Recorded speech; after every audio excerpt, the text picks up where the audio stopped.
Hello, welcome to Frank Lampard's Falcon Blues. News in the last couple of hours that Frank Lampard is officially an Everton player, I wish. Installed after the virus that was Benitez has been removed, so I think everyone's happy. I think it's the managerial signing that should have been done at the start of the season rather than having soft lads appointed. I'm in a good mood. I really am. And also with the news that Donny van de Beek is apparently signing on a loan deal, and apparently that's he's had a medical this afternoon. Happy days. And I'm also just hearing word from a few texts and whatever that Dele Alli could be coming to Everton as well. He's hit a bad bit of form, Dele Alli, in recent seasons, but I think he's just stagnated that much at Spurs that he's just sort of like lost his way a little bit. And I think if he can work under Lampard, work under a new manager. I know he's had new managers with Conte and whatever, Mourinho, but I just think even now,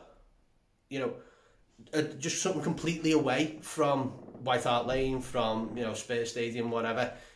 It's just something away from Tottenham now. The way he can, he's 25. He's he's in that stage where he's either it's shit or bust for him really. And hopefully, if the deal is right for Everton, then and for all parties, then I'm all for Dele Alli, because he's a little snide, and it's something we've lacked. We've lacked a bit of bite, a bit of needle, a bit of narky little shit in the middle of the park, which we've lacked for so long. Donny van de Beek, I think even like last season, people were going, oh well, this is a bit of a move where it's like he's just another version of Davy Klaassen. But we've not had a number 10 playing for so long that it's we probably need someone like this. And again, similar vein to Dele Alli, it's players who need to revitalise their career. I hate this phrase that he kept going on Sky Sports with, going, it's a World Cup year. Fuck that. Everton are in crisis and we need players. And if it means we've got Dele Alli and Donny van de Beek in, then great. And if there's another loan deal somewhere down the line, if Carlo Ancelotti's listening, which I know he does, he's a big fan of the show. If he's listening, then if there's a couple of lads that you want to lash on loan, Benzema or someone like that, all good. Idrissa Gana Gueye was another one who's come up saying a potential. Now he's still playing for Senegal and they've gone through to the final, so I can't see that happening. But stranger things have happened, and that's what happens in transfer windows in the last minute. But going back to the manager, listening to his comments earlier, it sounded very positive.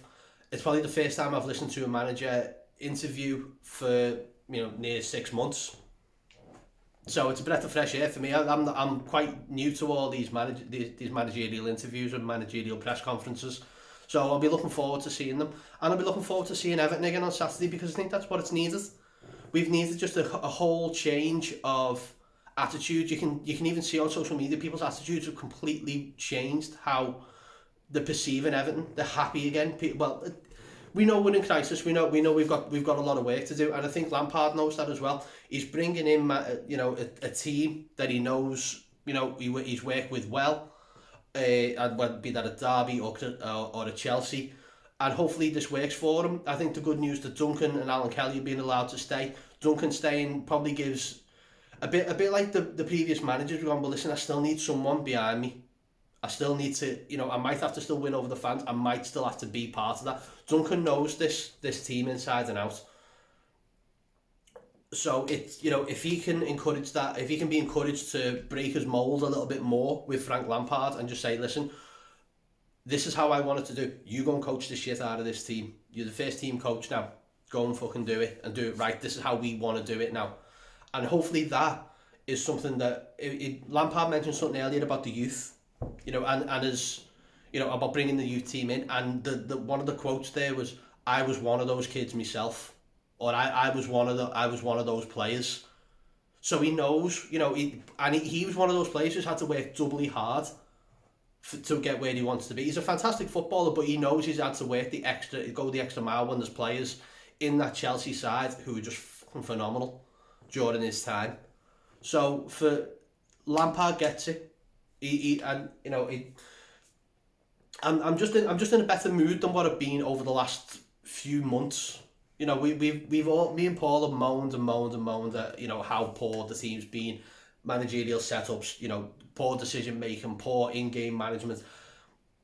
It's all going to change now, though, hasn't it? It is going to change because it's a different setup again. Hopefully, this is something that, you know, encourages the fans to get behind the team more. The whole all together now. It just flows throughout. It's just, we've just got to start. We've got to be behind the team. We've got to be as one. It's simple as that. Be behind the team. I'm gonna cut it short because I'm sure you know I'll be doing a live video a little later on this evening with Paul for like the, you know, the last hour of the transfer window, where things can change, players can leave, players can come. Who knows what's going to happen? It's all been fun and games for the last couple of hours with Everton, which is great because it's normally, you know, we're the butt of the jokes.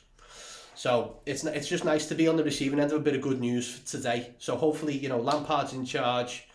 You know, Van de Beek is in. Dele Alli hopefully looks likely. I mean, I'd be made up if that comes off.